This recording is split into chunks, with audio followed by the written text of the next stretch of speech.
Good morning, YouTube. It's the old soldier coming at you this morning from Robeson County, North Carolina, where it is a mild morning. It looks like it might have got a little bit of rain last night, or anyway, it's kind of damp out here this morning. I think it's supposed to rain today, for certain. High today is going to be about 70 here. But tomorrow, we take a nosedive on the temps. All the way through at least Friday, I believe. So, welcome to North Carolina, right? Well, anyway. First off, I want to say thank you to everybody who joined us last night for Poetry, Prose, and Patriotism with the Old Soldier. Appreciate you coming out and supporting the channel. Where to begin on that one? I brought up a topic last night after I read the first poem that I felt was important, still feels important, and that's the ongoing debacle that's going on in Virginia. And I'm, very adamant in my beliefs that Virginia is about to become a potential battleground, legally speaking, potentially physically speaking. Some of the stuff that people are putting out there and things that are being read and that kind of thing. Somehow, people got up on these tangents last night in the side chat. I'm not going to apologize for what I said. I'm going to apologize for letting the side chat or the sidebar kind of get out of control. That was entirely my fault. I hope that people won't be turned away because of the direction the conversation took. Not my intent for the conversation to go in the direction it went. There were some criticisms of the current president, which is fine. We need to criticize the president. He's elected to govern this nation. And constructive criticism goes a long way. There was criticism of our support of Israel or of Israel itself. I'm a firm believer that Israel has a right to exist in this world. I'm impressed by the fact that in 1947, when they were given their independence under a UN mandate, that they defended themselves successfully with little to no assistance from any other nation. What little assistance the U.S. provided was token, honestly, in comparison to what Czechoslovakia did. People don't realize that. Czechoslovakia actually was one of the largest arms suppliers to the nation of Israel during the War of Independence in 1947. It wouldn't be in the later years that the U.S. got more involved. But again, I believe that there are people who have a right to exist. The fact that the Holocaust killed millions upon millions, just like Armenians have a right to exist. A lot of people would like to acknowledge the fact that Turkey did everything they could to eradicate it. But anyway, enough on that. Like I said, apologize for not getting better control of the side chat last night and the course that things took. But I'm not going to apologize for what I said about what needs to be said about what's going on in Virginia. We need to keep a close eye on it. If you don't live in Virginia and see what your state's policies are, what your state's laws are, potential laws are,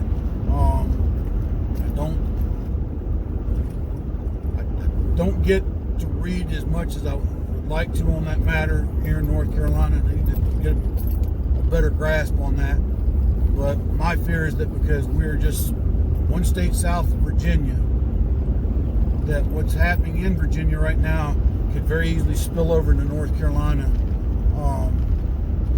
before it's all said and done. And where would that lead North Carolina? That's a good question. Again, the domino effect.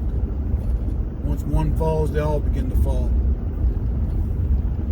It also mentioned something about a militia in Tazewell County. What I did, I went back and found a few more articles on that.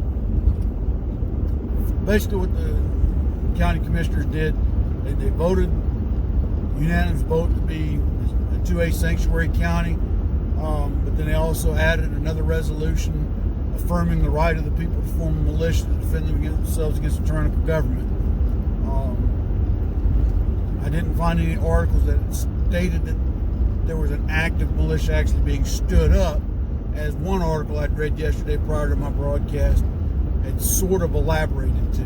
So I wanted to clear the air on that one. But still, to come from a county legislature, it's kind of a bold move in the greater scheme of things, based on, like I said, some of these proposed laws that the Virginia legislature is about to institute on their constituencies. Part of it, people are like, well, how can that happen when you got 80% of the, and I found out, I did some math this morning too, about 80% of the state has decided to declare themselves a 2A sanctuary, as far as counties, independent townships, and cities in Virginia. 80%. Now, that doesn't represent the population numbers. That's the thing. And the population centers are the ones that are controlling what's going on in the state. So, part of this morning's rant is going to be on, one, that's why we had the Electoral College at the national level. Now, states should choose not to adopt a similar type of way of voting on their state measures that's on the states.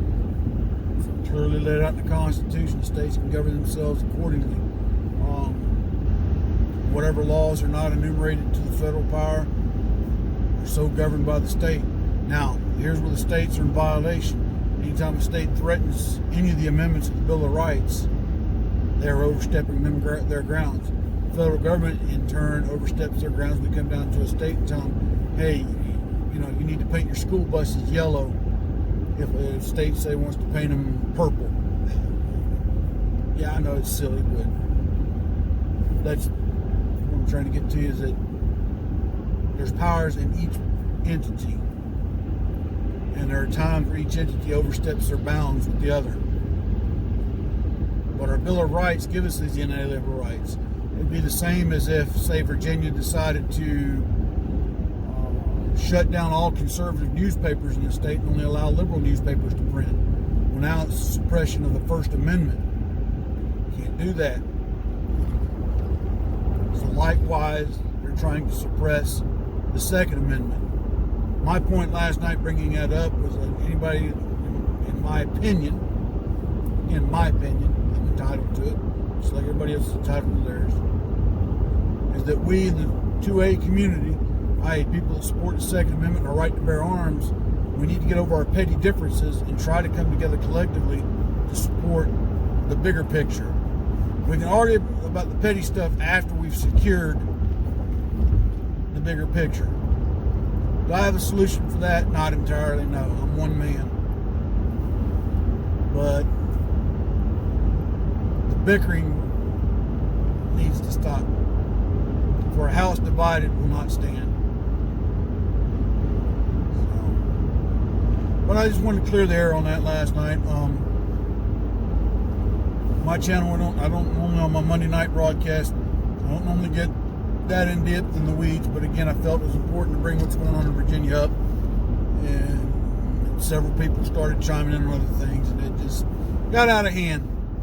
For that, I apologize. I don't mind. I don't mind a good, healthy debate. I just think some people got carried away on some tangents last night that really weren't 100% relevant to the conversation that was going on at hand. I'm not going to apologize for them either. They've got their opinions. I would just ask you, and if you're one of those individuals that I'm talking about, that you think I'm talking about, you can feel free to continue to watch. You can feel free to unsubscribe. I respect everybody's opinion that was on the channel last night in the side chat, but I think it got a little carried away, got a little out of hand. And for new viewers to the channel, they may not come back. I don't know. I hope it didn't scare anybody off. But so again, I'm not going to apologize for what I said. I'm just going to apologize for letting the side chat get carried away. That's all on me, though. I take full responsibility for that. I ought to have laid down some ground rules after I mentioned it. But at the same token, I don't want to be the guy that says, well, you can't come on here and say this, or say that, or that. But maybe I need to come up with some rules as to staying on topic. But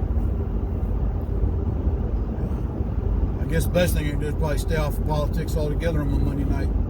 See, that's supposed to be poetry and prose and patriotism. But again, a lot of my poetry is patriotic in nature and inspired by such.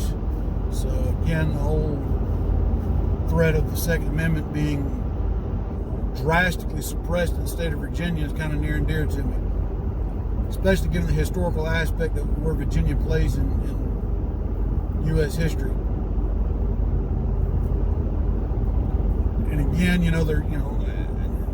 the news articles and news snippets about potentially calling of the National Guard if the police or duly elected law enforcement duly appointed law enforcement refuse to enforce the laws that the state imposes. Well, we'll just call that the National Guard. One of my friends on Facebook made a valid point. They do that, the president could federalize them or activate them and nullify what the government would try to do. And well, how can that be? Well, once they're called on active duty and are in active duty federal orders, then they fall up under the provisions of Posse Comitatus Act, which basically, I don't want to say forbids, but it drastically limits to the measure for which the U.S. military can support local law enforcement. But even as National Guard, there's limits to what they can or cannot do at the behest of the governor. And that's where this threat of them wanting to use it's bold on the other side's part, because the fact that their mentality thinks we'll just call it the National Guard. The idea that that's what the National Guard's there for. The governor can call it National Guard in the event of state emergencies and to aid and quell civil disturbance with law enforcement. But I really need to go back and dig where the National Guard can be used as law enforcement. I don't think that's anywhere in the act that authorized the National Guard. But again, I'd have to go back and look at that amendment that was enacted creating the National Guard. People don't realize the National Guard has not always been around. Prior to the act that created the National Guard, states would have their militias, technically what they were. Some states called them National Guard, others called them militia.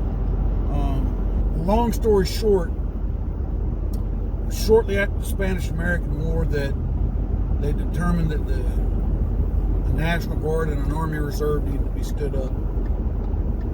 So they stood up both, and the National Guard would allow the states to form a well-organized militia in that regards, but one that would be subject to call to duty by the president.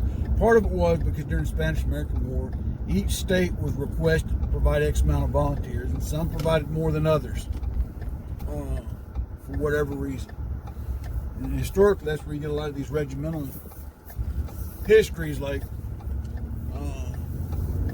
63rd Pennsylvania, the 29th, etc., so forth, so on.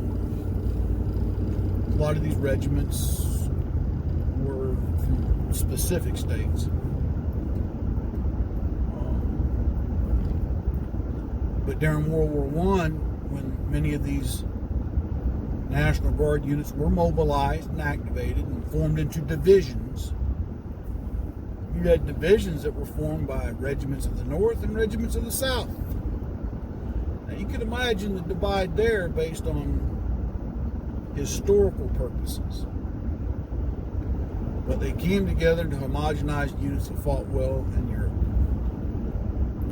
But anyway,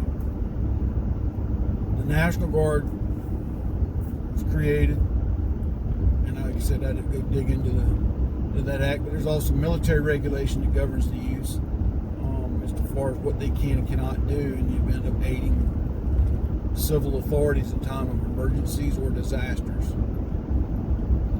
And is it the first time the National Guard's been called out? No. I mean, if I'm not mistaken, and history serves me correct, Kent State University was the National Guard that was called out. The National Guard was called out in Alabama by Governor Wallace. I talked about it on the channel last night. To stop segregation. And this was an instance where a major general was basically put in the hot seat by both his bosses. Because the moment that he called up the National Guard, the President of the United States at the time turned around and federalized the National Guard, thus putting under his control. Now you got a major general that after federalization ends, probably out of a job. So, the Adjutant General of the state of Virginia, if he's even remotely thinking the governor's seriously considering that, probably needs to have a closed door session with the governor and really lay out the law thoroughly as to what could happen, given those considerations. Because here's the thing, let's say the governor of Virginia mobilizes the Virginia National Guard. If it gets that far, let's just put it that way, and that major general decides to disobey any orders from the president, who's the lawful commander-in-chief? The president could call him to active duty and then have him relieved of command, and then he could appoint a major general of his choosing. So, just to talk, but the whole thing, though, folks, is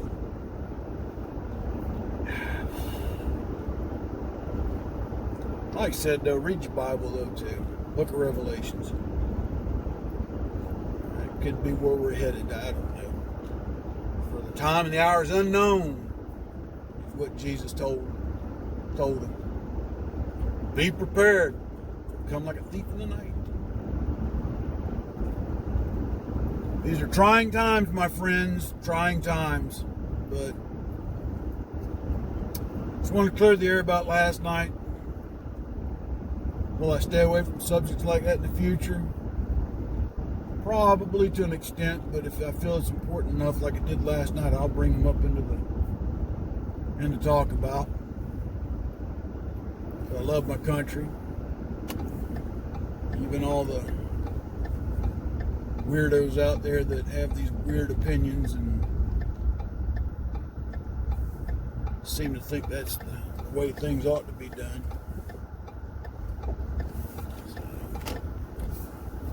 Anyway, folks, y'all be blessed, stay safe. Go in here and do some work, get ready for next semester. Starts in January. And then me and Mrs. Old Soldier are off for a week after Christmas to go do some fun stuff in Tennessee. And kind of get away from here for a while. I'll still be trying to do some of my broadcasts while I'm out there.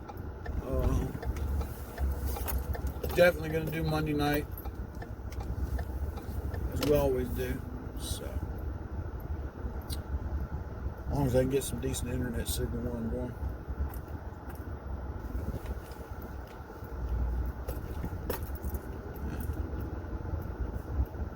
I was about dead. Interesting. But anyway. Folks, y'all take care. God bless. And until tomorrow, this is the Old Soldier out.